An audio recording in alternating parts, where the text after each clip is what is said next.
Everybody. We welcome you to the next edition of Aasef's talk on eye movements.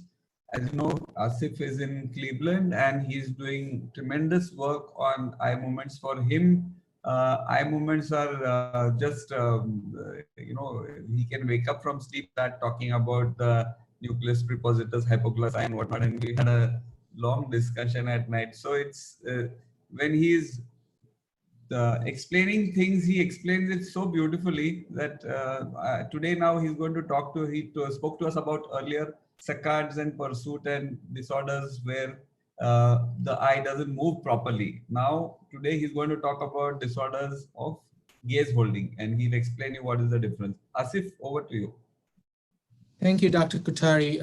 It's a pleasure again to be here and speak with you guys about a topic which is very near and dear to my heart, jerk nystagmus. And at one point, or any nystagmus, so to speak, in other words, disorders of gaze holding. And at one point, I mean, gaze holding it's very important. I view this as the following. The quiet eye tells you much more than anything else, all that is quiet, right? So gaze holding is very important. It not only teaches us the eyes and brain, but it also teaches us about the control of many movement disorders. And at one point, hopefully in future, we'll get to that type of lectures as well.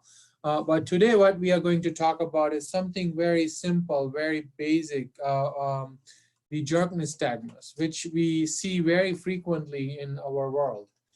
So with some learning objectives, we will talk about some overview of eye movement examination, some basic principles that I learned from my mentors, which turned out to be very useful and very helpful in my career. To recognize some anatomical, physiological, and pathophysiological substrates for certain disorders which affect our steady gaze, in other words, nystagmus, and some recognized type of some common as well as some classic disorders of gaze holding, which may not be so common sometimes. And of course, we will have some brain teasers every now and then about some unique or typical cases to make sure that everyone is alert and watching. So before we start, we want to talk about 4 abnormalities that can affect gaze. And we won't, of course, talk on all about them, but we'll talk about jerk nystagmus today. So the jerk nystagmus is something where your eyes move involuntarily and they are jerky. What happens, it has slow phase and it has fast phase. So if you look at like the movement of the eyes, it moves slowly, and then it makes corrections. So it's like this, and then it corrects. And that's jerk nystagmus. Then we have pendular nystagmus, which is just like a pendulum of a clock, which kind of goes back and forth like that. So it does not have a slow or quick phase. Everything is sort of slow. So it is pendular nystagmus.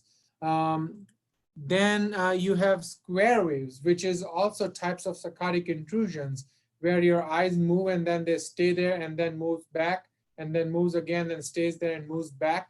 And there is intersaccadic interval. As you can see, the eyes move here, then it stays there, then it moves back. So these look like square waves when you plot them on the graph. And that's why they're called square waves.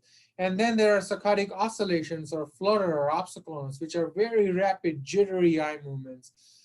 We will talk about pendular nystagmus, saccadic oscillations or square waves sometimes in future. Today, we are going to focus on jerk nystagmus because that is the most commonly encountered deficits in the gaze holding. So there are certain rules that I learned from my mentor, David Z, here in the black jacket, and John Lee here in the white jacket. So the first of all, we have to make sure that we have put all our act together. We have our basic preliminaries with us.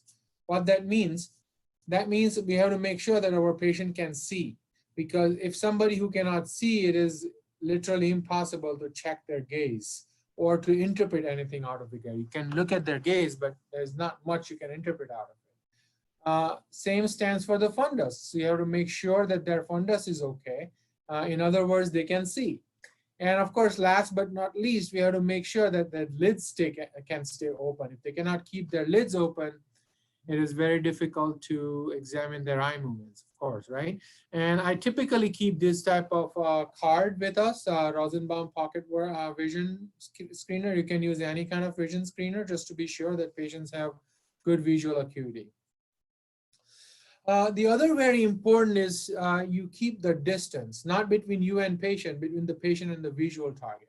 Why it is so important? So as you can see here, typically my arrangement in my clinic is patient sits here, I sit somewhere there, and the visual target is a little bit farther away. I typically try to keep it on the wall. I draw a little dot on the wall so that patient can see that. Now, this is very important, and I'll tell you why. There are lots of types of nystagmus which get suppressed when patient asks to make convergence, okay? So you have to make sure that your visual target is far enough that patient does not make convergence to look at that visual target. And in order to prevent that, we keep the target far away. Of course, when target is far away, and then when we give the close target with a finger or with some kind of other object, then you can look at even the effect of convergence on gaze holding. So it's very important that your baseline visual target is far away from the patient. I typically use bright object as my visual target. Typically, I like red colored tip of a pen or anything which is red in color. And it should not be very big. I typically like a pen tip like this, but in red in color. Of course, you want to check for the alignment of the eyes, and you have to keep the occluder. The one that I like is the one which is translucent, so that patient cannot look out, but I can still look at what my what patient's eyes are like, how they are misaligned. And a lot of times you may be surprised that patient's eye is looking like this here in this graph. When you occlude that, it moves in. And this is very important to look at the visual alignment, and occlusion is very important, as you will see in one of the videos. And of course, you have to be very mindful of your patient's age. And a lot of us have elderly patients, and sometimes they don't have good enough range of their eye movements, and not because their brain isn't functioning well, just simply because they don't have good volume or some atrophy or some kind of fibrosis inside the globe, and which is preventing their eyes to move around. So their brain may be completely normal. And a lot of times we notice that in upgaze, a lot of elderly people have difficulty in making upgaze. That does not mean that they have devastating disorders like PSP. They are just elderly senior citizens who cannot move their eyes up as normally as younger counterpart. And of course, convergence also is a lot of times deficient in patients as they age. So you have to be very mindful of patients' age when you examine them. Very important to stabilize patient head. In my world, I see a lot of patients with movement disorders, and if they have a tiny bit of tremor, sometimes that can transmit it to the head, or if they have an involuntary head movements, if head moves all over the place, the eyes are going to evoke VOR, vestibular reflex, and that can have non-favorable sometimes interaction with gaze holding or certain forms of gaze. So if you want to really interpret patient's gaze, you have to stabilize their head. And what I do is I ask somebody to hold patient's head like that as I'm looking at patient's head, or eyes. So you have to make sure you stabilize patient's head. It's very important. I can't explain how important it is. Last but not least, when you check for the head impulses, which is like you hold patient's head and you move the head very fast, but it has to be very brief, because if you do very fast movement, but you do big excursion, they may get neck problem, right? So you want to make sure that very brief but very fast excursion, typically less than 10 degrees, but really fast excursion, which is very important as you test vestibular reflex. So these are some basic rules. With those rules, I want to get to some basics. So what normally happens, Dr. Kothari and I were talking about about some normal interesting analogies. So let's say your eye is looking at position 1, and now you are moving your eye to the position 2, right? So as you are moving from position 1 to position 2, what is happening here is the eyes are not only this lateral rectus, for example, here is contracting, but the medial rectus is actually stretched. So this stretched muscle is going to create an elastic force. Not only the muscle, remember, the eye is in the orbit, which has a very dense elastic fibrous tissues. All that tissue is going to be stretched, which is going to pull the eyes back. So what happens, there is going to be a constant pulling force, right? And that pulling force would tend to move the eyes back. So eye would tend to drift back to the center. Which is of course not desirable, right? So when you want to turn your eyes to another location, which is not necessarily in the center, your eyes need to stay there. And that's when the gaze holding mechanism come into the picture. So we think of it as a pulse and step, right? So imagine your brain is a commander, right? And your eye muscle is a dog, right? Now you are telling dog to move, and dog is going to move from one place to the other. Or you tell them to fetch, it's going to move from one place to the other. And then you're going to tell your dog stay, and that dog has to stay there, right? So your fetch or move command to the dog, which is your eye, is a pulse. And a stay command is your step, right? So somehow brain has to put together its act to efficiently convert this pulse to the step. And at the same time, it has to counteract all these resisting dragging force from the orbit. And this mechanism is actually present in the brainstem, believe me or not. And that was elegantly described by my academic grandfather, David Robinson. You can see his picture here. And you can see David Z, who is my academic father, standing right there doing some experiment with David Robinson. What Robinson said, that our brain cells have ability to convert this pulse to step by doing some fancy mathematics, what he called integration, because it's like a calculus. He was an engineer. And he had shown that in the cell. And of course, this is not going to be very clinical video, next video that I'm going to show, bit different from the topic of current lecture, but I want to show you this. So in this video, what you see dot here is the position of the eye. This is the horizontal and this is vertical. And as eye is moving, you will hear a little bit of a buzz like zzz, and then you will hear like zzz. So zzz, like that. So that zzz, which is like a humming bee, that is going to be your step, which is going to be your converted signal, and little buzz that you will see, which is your pulse. And this is recorded from your brainstem. So this is what happens. This is how your brainstem cells sound like. This is from, of course, from monkeys, but this is how even human brainstem cell sounds like when you move your eyes. So ready to hear that?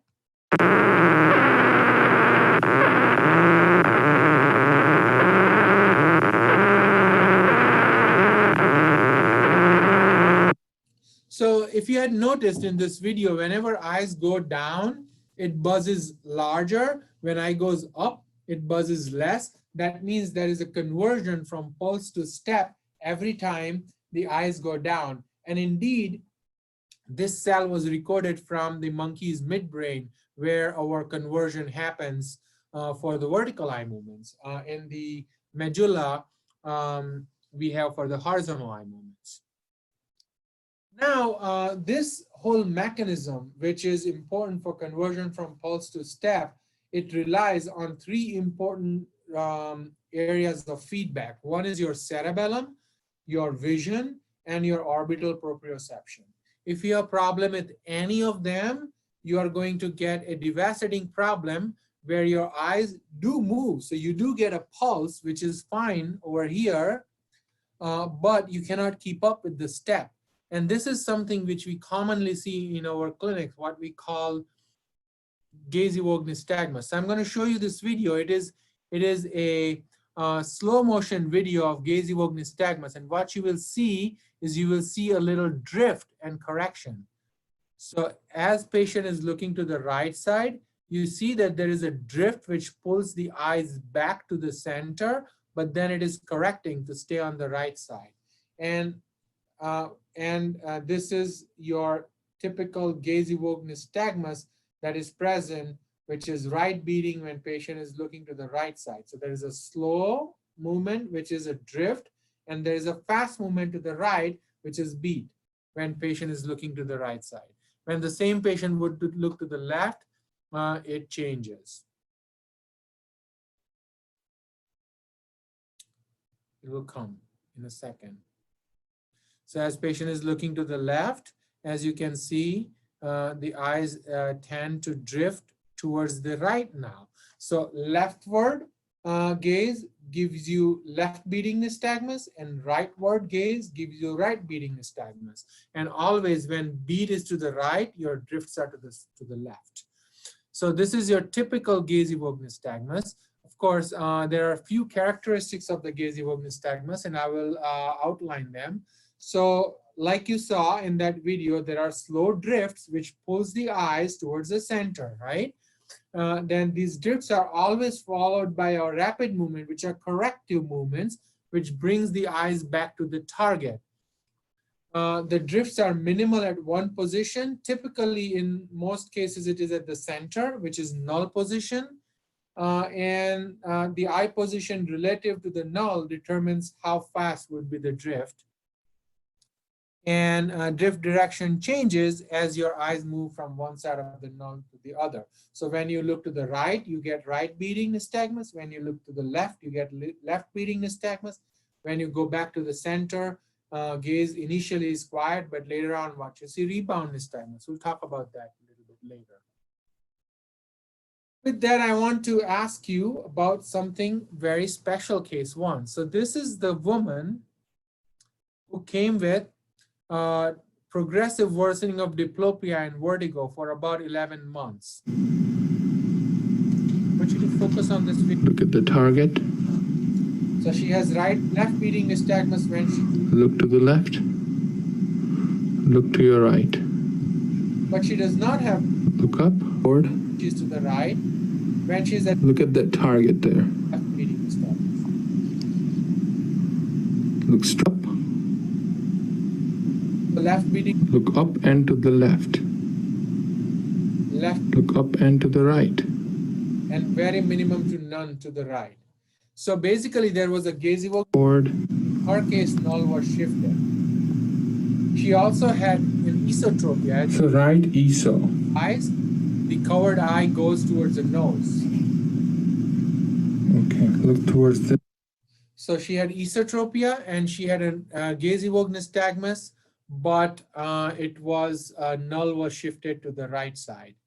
And of course, her vertigo was much worse when she would look to the actually left gaze. She had headache and the pressure. Anybody with the diagnosis? This was her MRI like. Any diagnosis here? So she had a Chiari malformation, type 1.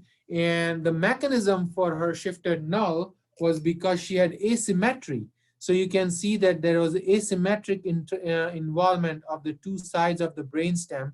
So her Chiari malformation was actually coming down and it was touching the brainstem and it was affecting the brainstem unequally on two sides.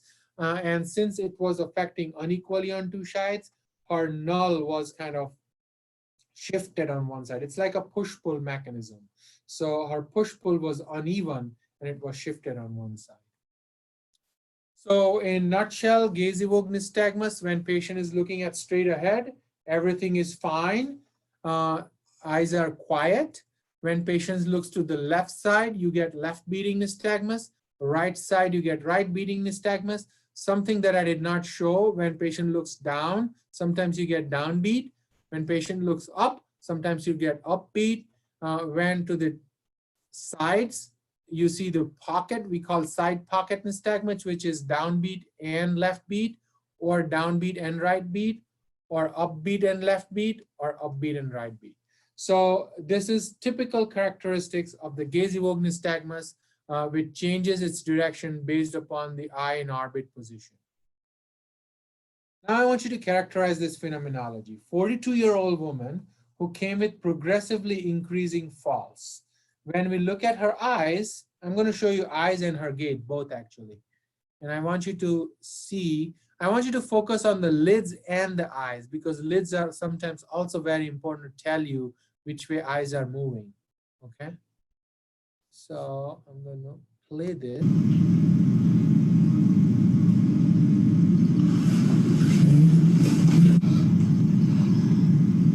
Look at her finger.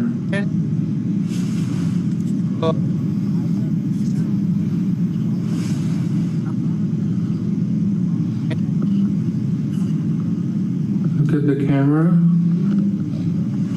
Look at her finger.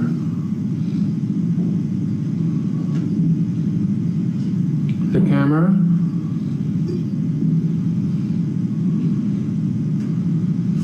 My finger.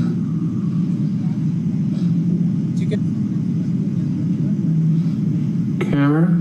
Down.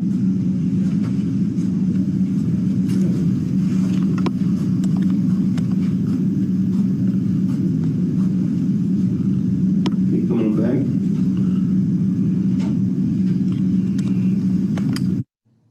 So she had downbeat nystagmus, she had stiffness, she had appendicular and gait ataxia as she was walking, but her MRI was normal. So she did not have Chiari, of course, or she did not have any cerebellar deficit. When we did the lumbar puncture and serum studies, we found there were increased titer of anti-GAD65 antibodies. So the diagnosis here was increased titer of anti-GAD antibody in patient with stiff person syndrome. We treated with IVIG, which improves her stiffness, but there was unfortunately no change in nystagmus and ataxia. This is my common observation with patients who get antibody-induced nystagmus, for example. If they come in very acute phase, for example, cerebellitis or somebody who paraneoplastic, who robustly acutely comes, and when we give them IVIG, we typically help them. We can improve their nystagmus, we can improve their ataxia. But in unfortunate cases of anti-GAD antibody, who I suspect take some time to come to our clinics, by the time they get to us, it's too late. And their Purkinje cells they take a permanent hit. So it's like what we call a reserve. So there is a stage at which you can help. But beyond that stage, you can go, and this antibody is untreated, then the damage is permanent. In that case, you cannot treat nystagmus and ataxia. And my personal experience is that in paraneoplastic syndromes, we actually respond quite quickly, because that's the way they present, because they're very acute. But in anti-GAD, they are very progressive and very slow. And by the time they come to us, we can improve their stiffness, but not nystagmus. In this patient, I could help her a little bit with giving clonazepam, benzodiazepine. In this case, I did 0.5 milligram TID, but sometimes I have to go up to 1 or even higher doses of benzos. I also had some luck with Keppra, which is levetiracetam, in other patients, or on a very rare occasion, I could give my patients what we call lacosamide. And that also helped with their downbeat nystagmus. Of course, there's not much published on lacosamide. This brings to another interesting case. So this patient was a 57-year-old woman who came in with altered mental status. And when I look at her eyes, I see the following. So again, if you look at the lids here, it gives you very good clue, which also goes with the eyes. She has a robust downbeat nystagmus of the eyes, and she has a very strong drift upward, right?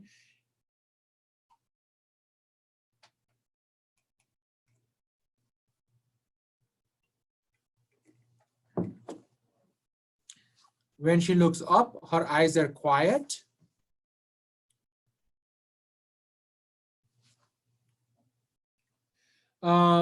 What happened? we found lymphocytic predominance in her CSF, right? And then we scanned her. So what we are seeing here, this is her flare, and what we are seeing hyperintensity in her temporal lobe. Of course, I'm giving away some diagnosis here, that lymphocytic predominance in CSF, altered mental status, temporal lobe hyperintensities, but we are also seeing some hyperintensity in the floculi here in her MRI. She actually had HSV type 1 encephalitis, which was affecting, of course, her temporal lobe, which we know very well. But in this unusual case, it was also affecting her cerebellar flocculus, causing downbeat nystagmus.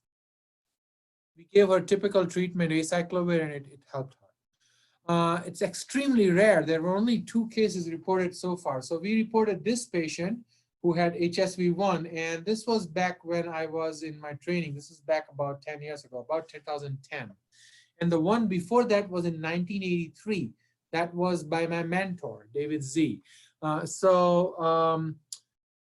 that time, they did not have type 1 or 2 classification on labs. So it was only HSV. So my patient was the first HSV type 1 classified.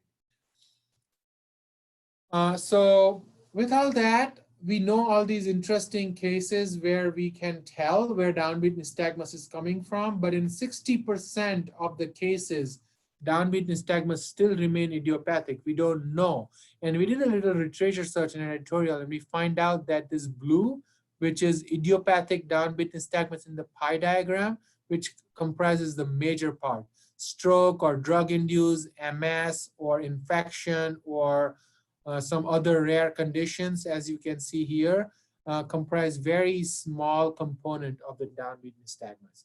But my colleague, Michael Stroop, not too long ago, in March 2020, published a paper where he took patients with idiopathic downbeat nystagmus and he did genome-wide association study. And what they found that there was an association with fibroblast growth factor 14, of course, which has some role in regulating Purkinje cell firing.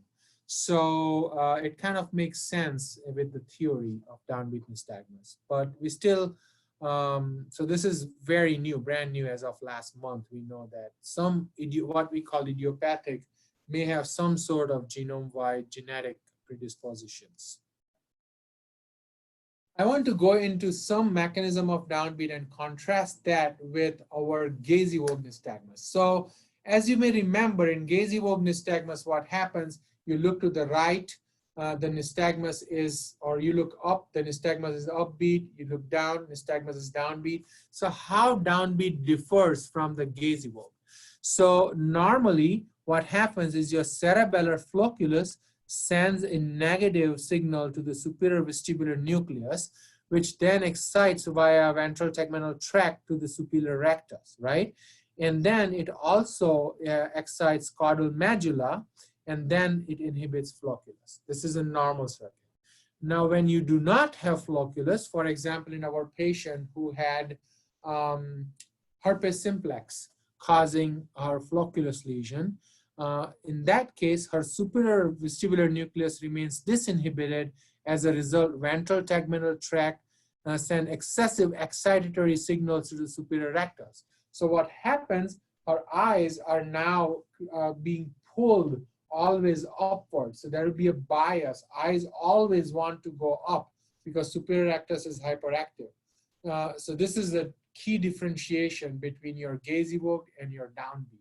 So your eyes are up and then you get corrective downward movement. So this is your mechanism for the downbeat nystagmus in patients who have deficits in flocculus. And it is very nicely reviewed in this paper in Brain by our colleague Piera Della Segni and Milia. Now coming down to a very interesting case, a 34-year-old woman who had trigeminal neuralgia, and she came in with real acute onset of imbalance, ataxia, and our GI colleagues found out that she had focal colitis. We found out in her home medications that she was taking carbamazepine. Her MRI was normal. And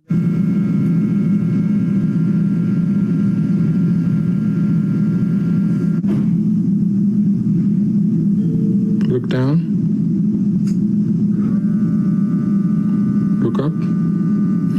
Look straight. Look at the camera. So she had a downbeat nystagmus, and she had critically high levels of carbamazepine. So in other words, she had carbamazepine toxicity. And basically held carbamazepine, once level normalized, her nystagmus and ataxia both improved. So whenever you have a patient who comes with acute onset of nystagmus or acute onset of ataxias, and if patient is on antiepileptic, it is very important that you check the levels of your antiepileptics, because they can very frequently can cause these acute onset of sporadic nystagmus. Two classics. So one patient had video. Okay, let's do it.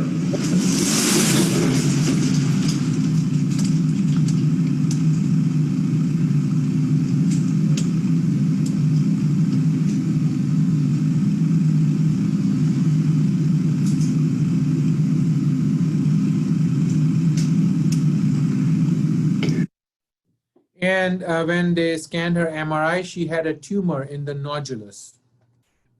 Similar kind of lesions in the nodulus can also cause another classic, which is periodic alternating nystagmus. So you can see in this lady, she has left-feeding nystagmus in straight ahead, and then the intensity will gradually go up, and then it will reduce. It is reducing right now. And then it stays quiet, as you can see, and then it will reverse its direction. Now it is right feeding. So it is periodically changing the direction, and sometimes take up to 3 to 4 minutes for it to change the direction. So the other take-home message from this type of patients is, when you look at somebody's eyes and something changes, when you check it again, you have to look at their gaze for a little bit prolonged period of time, for a few minutes, just to be sure that they don't have periodic alternating nystagmus. And they all suggest a nodulus lesion. I got a very interesting video from Dr. Sudhir Kothari today. He saw a patient who actually came for a referral for BPPV, benign paroxysmal positional vertigo. She was a 45-year-old. She was dizzy. She had epilepsy, which was uncontrolled. So she had to go on real high doses of lamotrigine. And as she was on this high dose, 3 months, she noticed. Dr. Do you want to say something? Okay. No, so, no, I don't know who, where the sound came. Sorry, never mind. So over 3 months, she had episodic dizziness, vertigo, and oscillopsia and ataxia.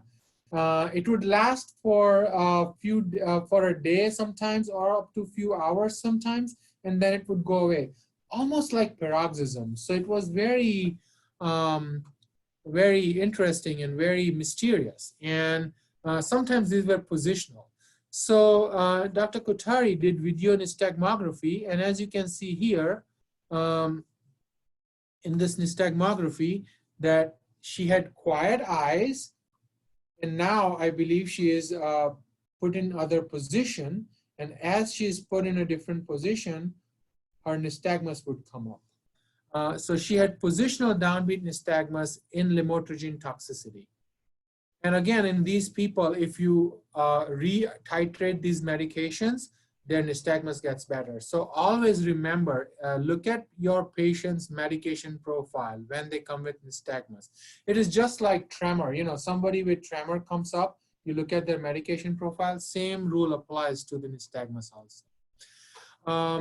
This is again spontaneous nystagmus in anti-epileptic toxicity with lamotrigine. यहाँ देखो मेरे उंगली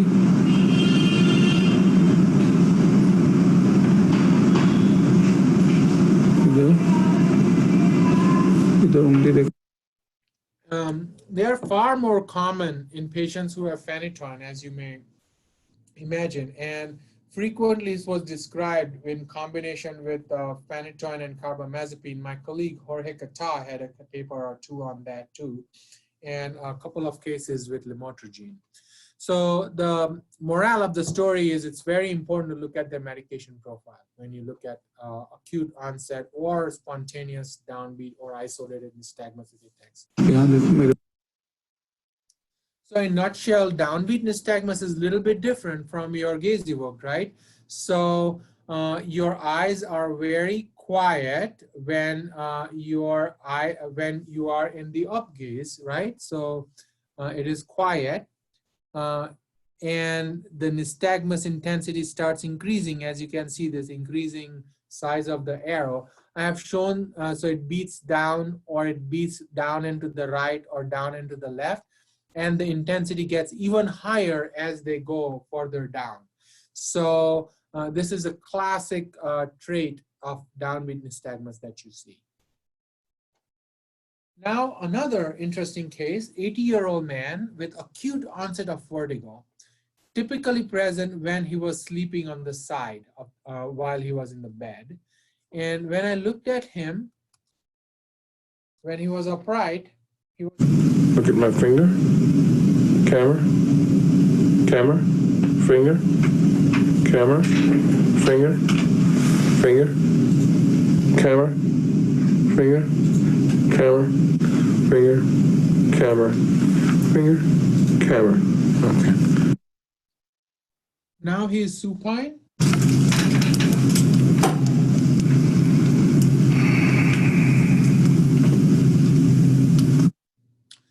Now on the left ear down.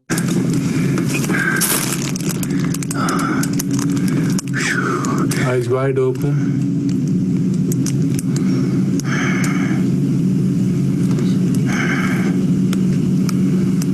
Okay, now straight. And with the right ear down.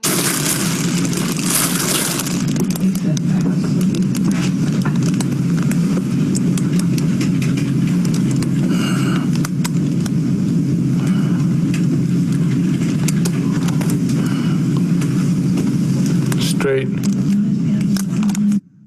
So the diagnosis here was lateral canal BPPV. I know you will have a dedicated lecture on BPPV, so I won't talk much about it, but you can sometimes see that in the lateral canal and can present in this way.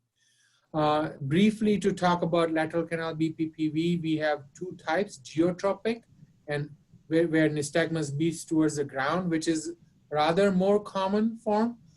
And then second is ageotropic, where nystagmus beats towards the sky. Typically, it follows posterior canal BPPV. So when you do the Apley maneuver for a BPPV, canaloliths then go into the lateral canal, and then you see the consequence of lateral canal BPPV. When it follows the posterior canal BPPV, the barrier is typically where the posterior canal was. And rarely it can be spontaneous. And when it is spontaneous, the barrier is always the ear on the side with a very strong nystagmus. In this case, it was his left ear. Aasef, when you're showing a video and if you're making comments at that time, then turn down the volume of the video. Then we can't hear. Sure, I will. Yeah. So this is another interesting patient that I saw when I was on call. 70-year-old man with acute onset of vertigo. He has profuse hematochezia and hemoglobin dropped down to 9.0. So when I first saw him, the day he came, I saw that he had geotropic horizontal nystagmus, which was worse in the right ear down. And he had right beat plus upbeat nystagmus when he was supine or upright. So he had this stroke. So this type of horizontal nystagmus, which is position dependent, can also present with stroke. And in this case, it was affecting his brainstem and also the nodulus, as you can see here. Very interestingly, when I saw him on day 2, his gaze was normal. So, and of course, here the stroke was not as big. I mean, it was decent, but it was not super big. So the morale is nystagmus from acute stroke, and most of our experiences generally improves within 48 to 72 hours. They sometimes get by this lingering dizziness that then they get for considerably long period of time, and every now and then they come to clinic with a chronic vertigo, and you find that they had a stroke in past. And sometimes they get a typical recrudescence that we see with any regular stroke, that when they get sick or whatnot, then nystagmus comes back, and then it gets resolved again when you treat their physical illness. But acute stroke, typically the nystagmus resolves in acute phases sometime in few days. This was another very interesting patient that I got the video from Dr. Kothari. 82-year-old man, diabetic, hypertensive, acute onset of dizziness with oscillopsia. Clinically, his speech, his blood pressure was normal, but he had a vertical nystagmus and mildly unsteady gait. Now, you have to remember something about differences in symptomatology of vertical nystagmus versus horizontal nystagmus. A lot of times, this vertical nystagmus will present, patients will tell you that they are falling a lot or they are very unsteady, while horizontal nystagmus would be on the side, so it would be like spinning. So they will feel that they are spinning like this, right? But vertical would be more or less like that. So they will feel they are falling or they are unsteady. So this is just like the way the percept of their surrounds is being represented in the brain because of these excessive movements, and it's different, right? And so that's why vertical nystagmus people will typically tell you that they are unsteady, while the others will tell you that they are spinning. So in any case, going back to this case, so there was no history of vomiting, no anorexia, no alcoholism. When we looked at the video, you will see. Okay, ऊपर देखो, यहाँ देखो मेरा उंगली. So what you are seeing here is there is a upbeat nystagmus. So his eyes are drifting down and they are beating up. So this is totally opposite of downbeat nystagmus. This is upbeat nystagmus. Of course, Dr. Kothari got the MRI. It showed some old ischemic lesion, and his posterior fossa was again normal on repeat MRI 48 hours later. But then about 72 hours later, he repeated the MRI, and what we found was he had an infarct into the pontomedullary junction. It was treated with dual antiplatelet and statin, and he had a rapid recovery over next week, very consistent with what we found in my other patient. Now, I have to share with you a very interesting experience that once I had. So I was on call, and I see a patient with profuse cerebellar ataxia and nystagmus, and it was phenomenologically, I could easily localize to the wormus, but we got the MRI scan. Our hospital has a very fancy high resolution scanner. So we scan her on a very high resolution scanner, and it was negative diffusion. And 2 days later, we scanned again, negative diffusion. And we had no clue what was going on.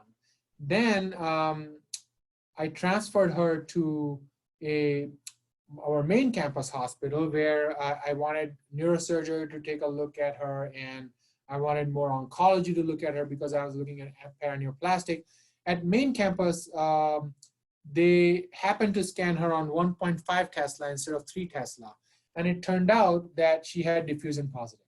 So so I later on I learned from my radiology colleague is that as you increase your Tesla of your MRIs, the diffusion sensitivity goes down. So you can pick up very tiny flare, chronic imaging deficits on your MRI on higher Tesla, but then you miss out on diffusion. While you do 1.5 Tesla, it's totally opposite. So after that, I learned my lesson that if I see something clinically, if it looks like a stroke, if I have 1.5 Tesla MRI, I would do that. Otherwise, I would just treat it like a stroke. Because a lot of times this diffusion can be negative early on our high Tesla scanners, which are now now increasingly morely available. So of course, this is the same thing that Dr. Kothari had said. About 1/3 case of posterior fossa stroke or small lacunae can be missed even in on 3 Tesla MRI because they are very small. So whenever you clinically suspect it, you treat it like a stroke. And I'm so glad that our philosophy of treatment is same, no matter whether you are in North America or in India, which is quite reassuring because this is exactly the same thing which we do. Now coming down to some mechanisms of upbeat nystagmus, there is a typographic error, here. So this is again the physiology.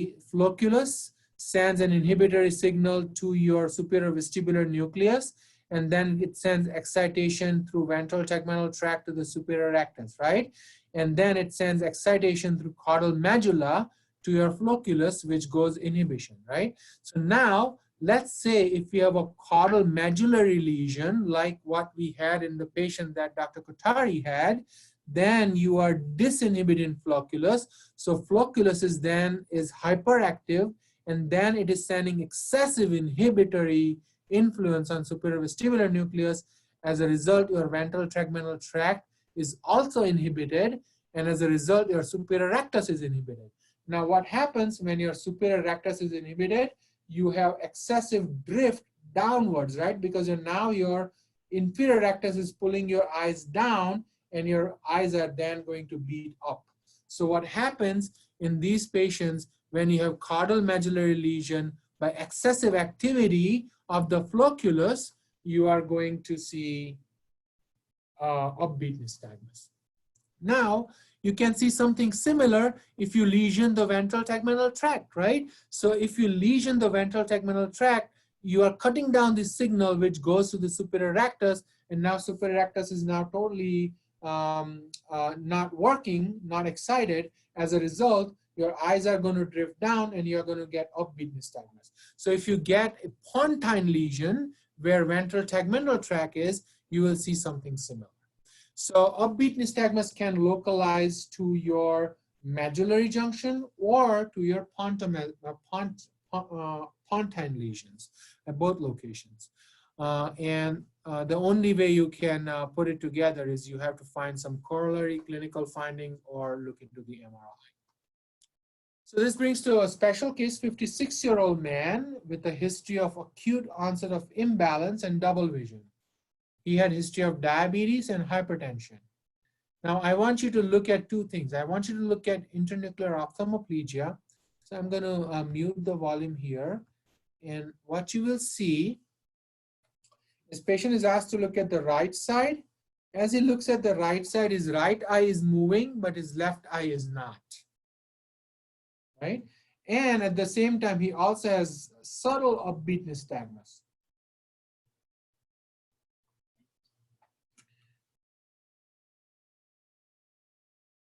Now, if you look at the left target, his left eye is moving, but his right eye is not moving to the left. So he has wall-eyed bilateral INO with some upbeat nystagmus. As you can look at his lid, he has a very subtle upbeat there. And that upbeat is becoming quite prominent as he's looking up.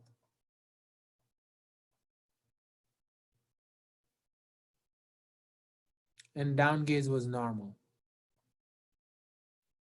See, that is quite, it is obvious here. As you can see, as he's looking more up, it is quite prominent.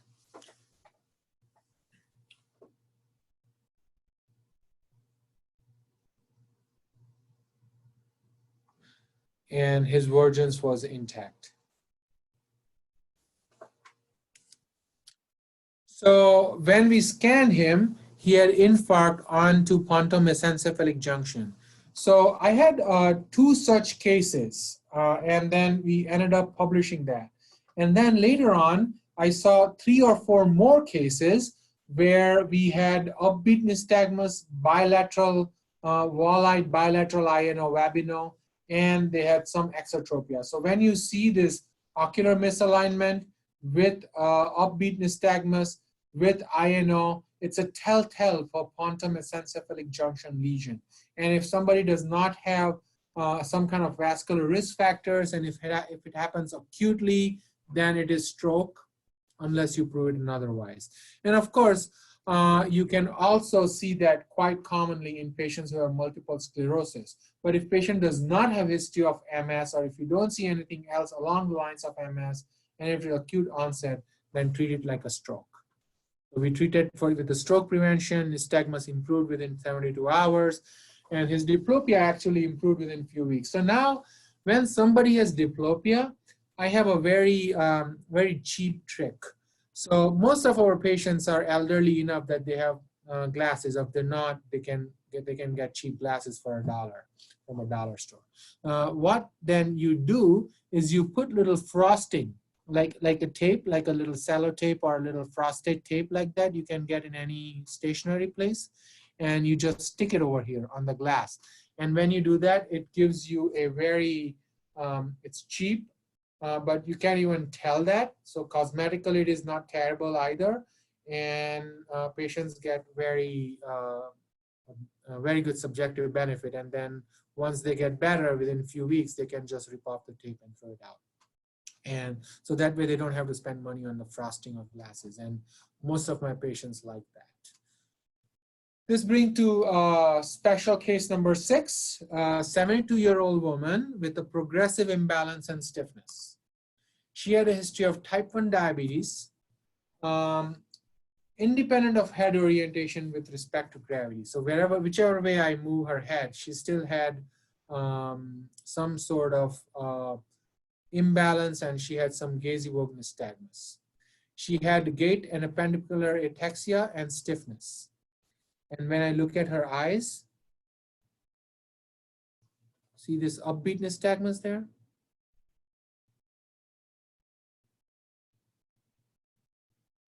Again, focus on the eyelids. You will see it much clearer. Over here, you can see that the eyes also.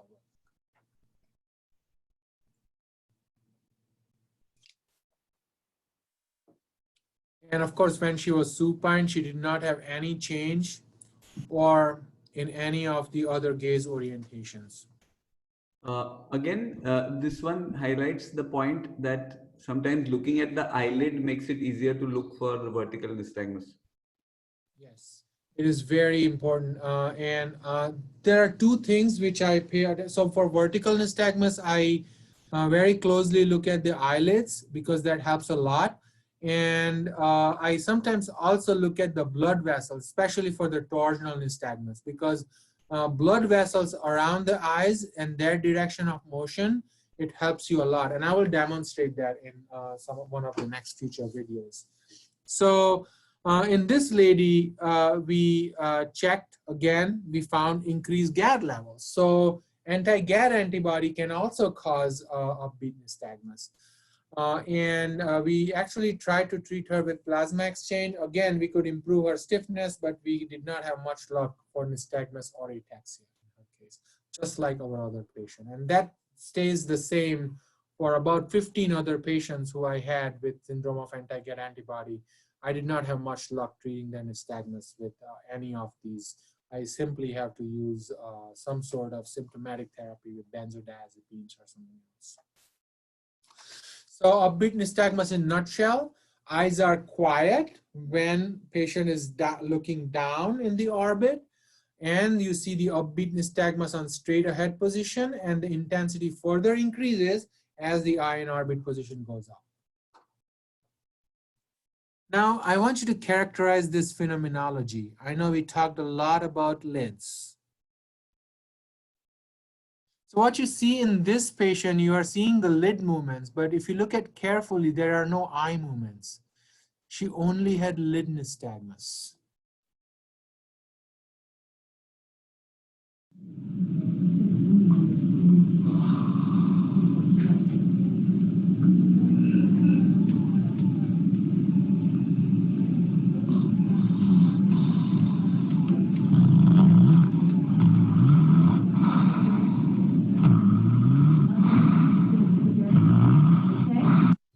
So she had just lid nystagmus. She did not have any vertical eye nystagmus.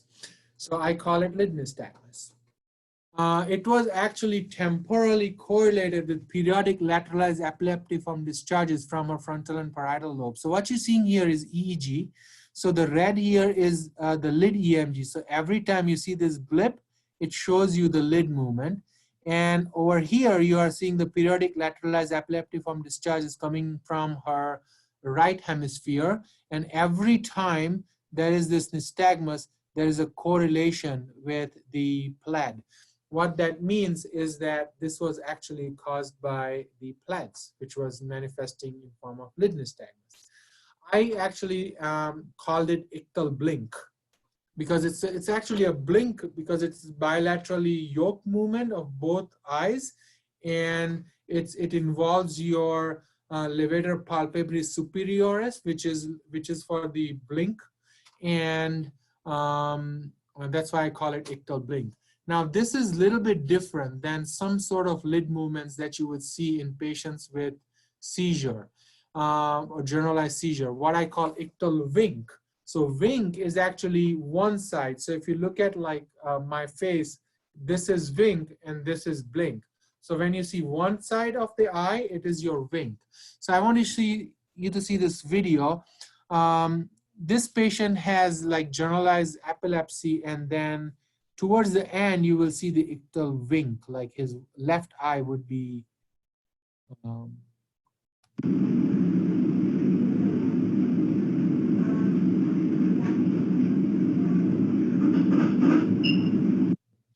so right now he's starting to have a seizure, and then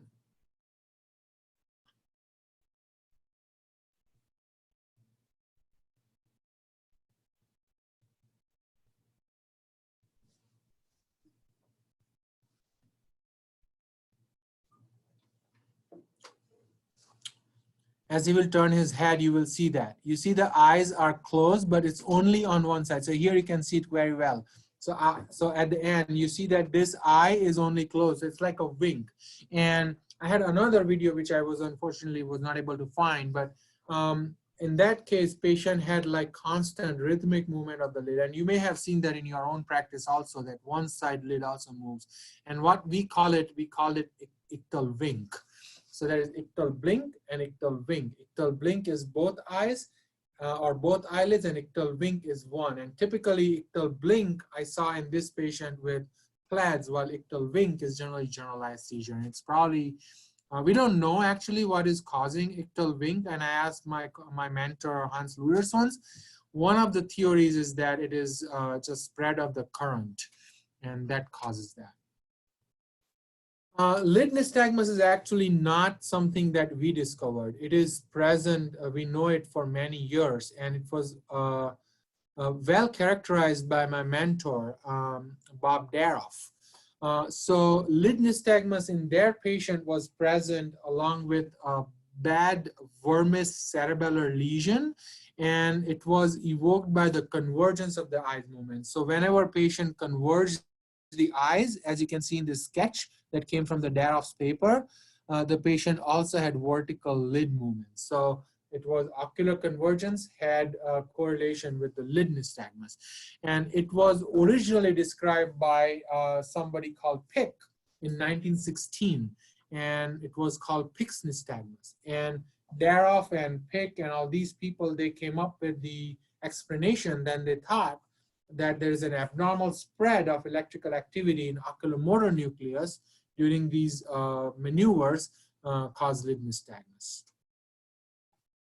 Now I'm going to talk about an interesting case that was not my patient, but it was seen by my mentor, John Lee, and his colleagues, Shirley Ray and Joseph Delmau. The patient had acute onset of vestibular imbalance, 65-year-old woman who actually boarded the plane from somewhere in Europe and then came down to America, and then she was unable to come out of the plane. She had robust acute onset of gait disturbance. Then progressively, she had deficit in short-term memory for about 2 months. She had 10 kilo weight loss. She was depressed and cognitively impaired on exam, and she was falling backward. And she could not walk. So when they examined her, she had prominent upbeat nystagmus, lid nystagmus, and some form of intrusions. And I'm going to play this video with Shirley Ray's commentary on the background, so I will not speak anything.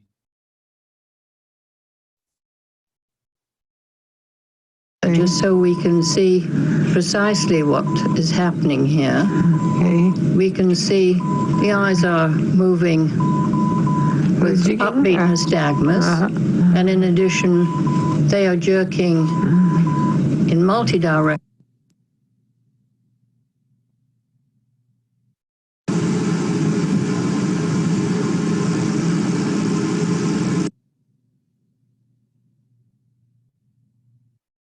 The patient's lying flat on the floor now, and I just asked her if things are moving.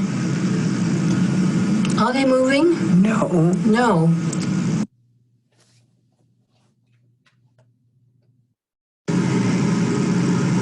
We're now recording with the patient lying fully on the floor with on the right-hand side. You see anything moving? No. No.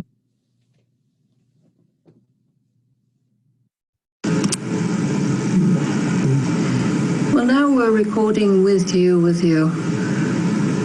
lying on the left side, all the way flat on the floor. So she had geotropic nystagmus, apogeotropic nystagmus. At the same time, she also had bow tie nystagmus. So what happens is there is a quick, slow phase down, and then she has quick phase, which is combined with the horizontal quick phase. So it is oblique like that. Then she has another slow phase, which is down. And then she has another quick phase, which is combined with another horizontal, and it gives you the appearance of bow ties. So the eyes do this, and it looks like a bow tie. So they call it bow tie nystagmus. The investigations were quite interesting. So her brain MRI was unremarkable. So we could not find any evidence or any structural deficit suggestive of acute onset. CSF has lymphocytic pleocytosis and increased IgG levels, so which showed some interesting thing. Abdominal CT showed actually mass in the tail of the pancreas, as you can see here. The biopsy revealed endocrine neoplasm in the pancreas. They did pancreatectomy. There was a well-differentiated, well-circumscribed differentiated endocrine carcinoma was there. It was metastatic to 1 out of 23 lymph node. It was treated with anti-cancer drugs and IVIG, rituximab. The course, she had still had impaired cognition, memory, and upbeat nystagmus, but it was its progression got arrested. So that was good part. One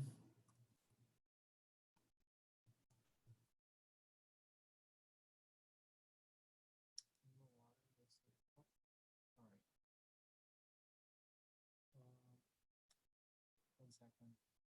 Okay, sorry, this froze.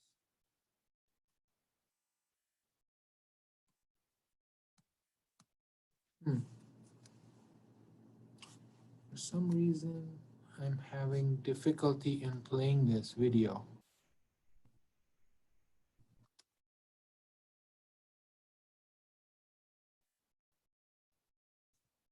Okay. Okay, I'll just play it from here. For some reason, I'm not able to. It's not moving. So I'm just going to play video from here. But what I'll just tell you, because I did not have animation here. So basically, this lady had acute onset of vertigo, and she had incidental breast mass. And she had gaze evoked nystagmus, but there was no rebound. So what you see here. Look at the camera. Pen.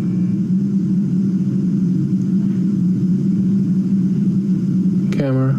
Pen. Keep looking at the pen.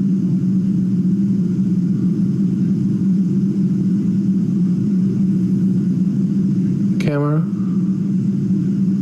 Pen.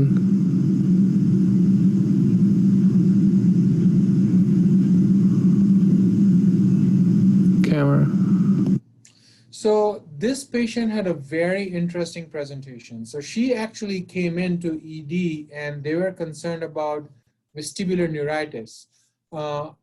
Of course, it is nowhere close to that. But when they came to see us, it was obvious that it was not vestibular neuritis. She was admitted inpatient in neurology when I was on call.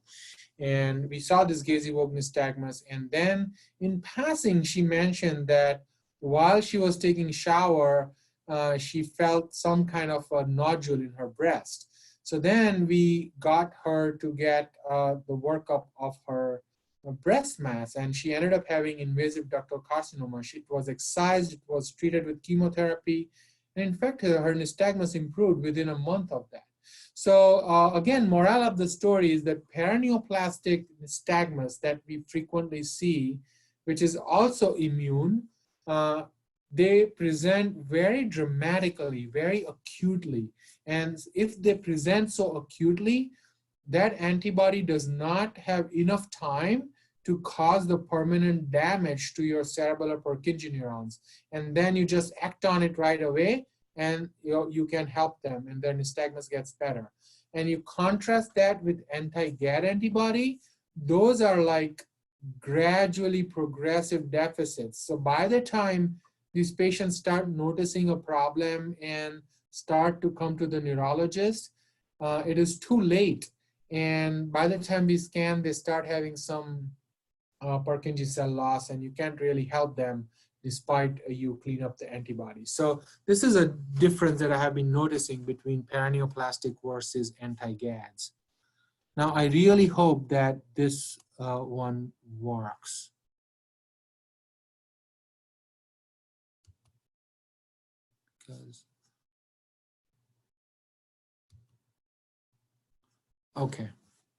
Okay, so what is the difference between, this is the other patient and this is the regular gaze-evoked nystagmus. So what is the difference between the two? So I'm going to explain to you what is the difference, right? So this is typical gaze-evoked nystagmus. I think we have a lag on the video. Yeah, we're not seeing the video start yet. Yeah, did it start?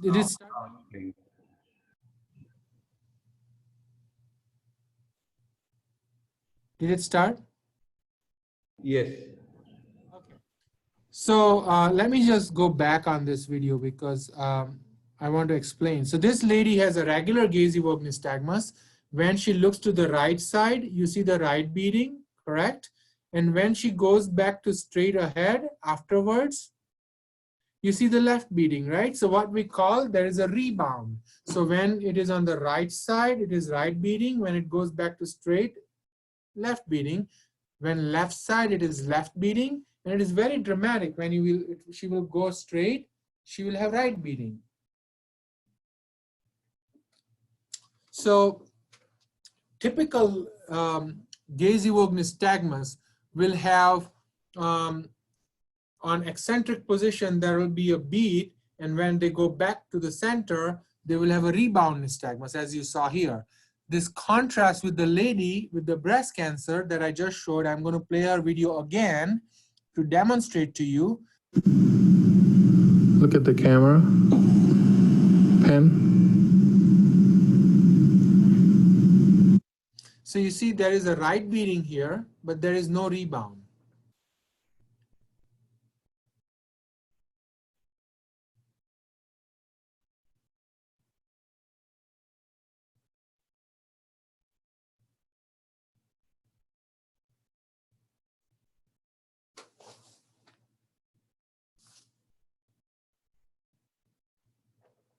So the difference between the gaze-evoked nystagmus in the black and white video and the gaze-evoked nystagmus in the colored video is that the colored video did not have rebound.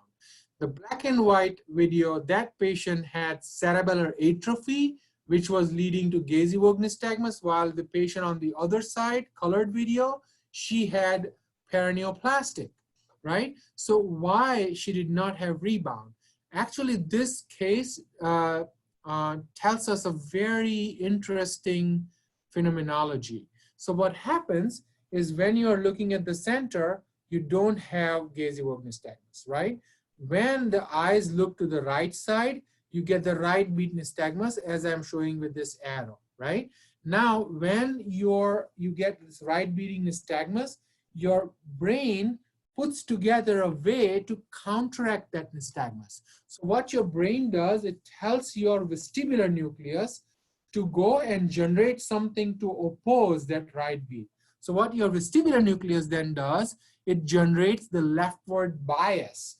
So then the right beat then fights with the leftward bias, and they try to cancel out. They try to minimize the deficits because of the gaze-evoked nystagmus. Now all of a sudden what happens? Your eyes go back to the center, so your right beat nystagmus is no longer there, but your bias is still present. So in that case, then your eye would start beating to the left side because of that bias that brain had put together in what we call a rebound nystagmus. Now the patient on the right side who had, we think hypothetically, that she had a putative lesion in the vestibular nucleus because of her paraneoplastic antibodies. And since we wiped off that vestibular nucleus, she did not have a capacity to make a rebound. And that's why she had gaze-evoked nystagmus, which was very robust, but there was no rebound. And in fact, that was shown in the animal lesion studies. So when you lesion the input to the nucleus, vestibular nucleus, you get rebound. But when you get rid of the nucleus itself in the animals, you don't see rebound. And of course, patient on the left had intact vestibular nucleus, which has an ability to put together this counteracting bias to fight the gaze-evoked nystagmus. So that's why they have rebound. So nystagmus once again saved somebody's life. So there was a 45-year-old woman who came with intermittent jitteriness of vision and persistent dizziness. And when we look at her eyes wide open.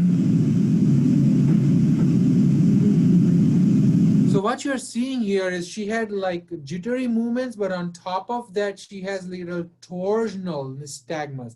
And you can see that here. You look at the blood vessels here, you can see them kind of moving like that. And that tells you the direction of torsional nystagmus very well.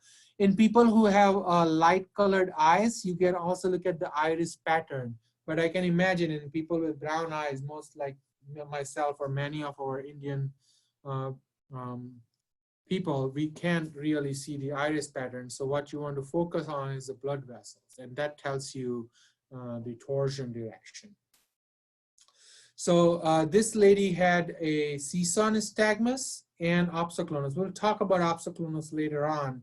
And seesaw nystagmus is like a torsional nystagmus, but the two sides of the eyes are disconjugate, and it gives you the seesaw direction.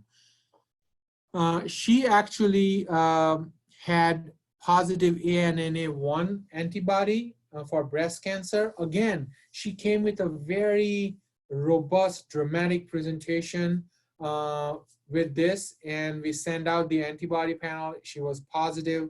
Then we discovered the breast cancer. We treated it, and actually it improved her nystagmus also. And we think it is because of the hyperexcitability of the brainstem neurons, which cause both pendular nystagmus and seesaw nystagmus. And we will talk more details about that in the future. We are almost getting there. This is a special case number 7. So I remember this was like 2 a.m. at midnight. I was a resident on call. And 56-year-old woman coming into the emergency room. She has a history of epilepsy, and she actually had a vagal nerve stimulator. But I think the controller that she had, she put in the washing machine. So she could not do much about anything. And she had breakthrough seizure, and she came in. I evaluated her in her postictal state after the postictal state were over. So she was at her baseline. What I found,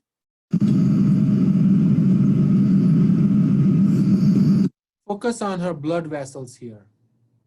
You see that torsional nystagmus, and her eyes are drifting in the clockwise pattern for her. And it is beating in counterclockwise. So it's counterclockwise beating torsional nystagmus, and it was constantly present. When I was talking to her, I also found out that she has coexisting gelastic seizures in addition to generalized tonic-clonic seizures. So she has these laughing spells. When we took a look at her MRI, she had exophytic hypothalamic mass, which was extending to prepontine cistern, abutting the ventral mesencephalon on the left side. So this mesencephalon is the area where your interstitial nucleus of Cajal and RIMLF is, which is the push-pull, which generates a push-pull mechanism for the torsional eye movement between the right and left. And since she had a lesion over here, this side lost the tug war between the two sides. That's why her eyes were always drifting on her opposite side, because it had a more tone. And that's why she had this constant torsional nystagmus. So it's pretty interesting. Now, just going back to the summary, gaze evoked nystagmus, right? There is stable gaze in the center. When they look to the right, they get right beating, left, they get left beating, up, they get up beating, down, they get down beating. And when you look at oblique, you can see the mix of up and down, whichever direction. And this is a quick summary of gaze evoked nystagmus. Right beating nystagmus here when she took to the right. There is a bit of a rebound that you could see there, and then she gets a left beating nystagmus when she's in the left. So this is gaze evoked nystagmus, which contrast very starkly. So you see that upbeat, downbeat, and nothing at gaze evoked. In contrast, for downbeat nystagmus, there is nothing when they are up gaze, but as they look down, they get downbeat, and the intensity of the nystagmus get more as they are further down. And this is Down. You want to focus on their lids. Also, you can see it very clearly with the eyelash movements that she has a downbeat nystagmus. And upbeat nystagmus, totally opposite of downbeat, right? So there is nothing much at the lower, but as they go up and up, nystagmus gets stronger and stronger. And this is the video from Dr. Kothari where you can see upbeat.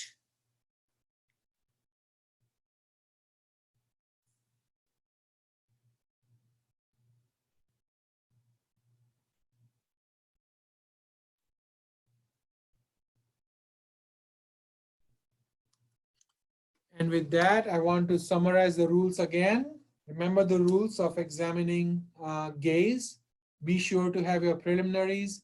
Keep your distance. Make sure the patient is not converging because it can suppress some nystagmus. Object should be bright. You should check alignment of the eyes. Be mindful of your patient's age. Stabilize patient's head because otherwise it can create problems and you won't be able to assess gaze very clearly. And head impulse should be fast but brief excursions. And with that, I want to thank you. Thank you, Aasef. That was a masterful presentation. It was like a whirlwind tour through gaze disorders. And we have lots of questions, but what I'm going to do is we already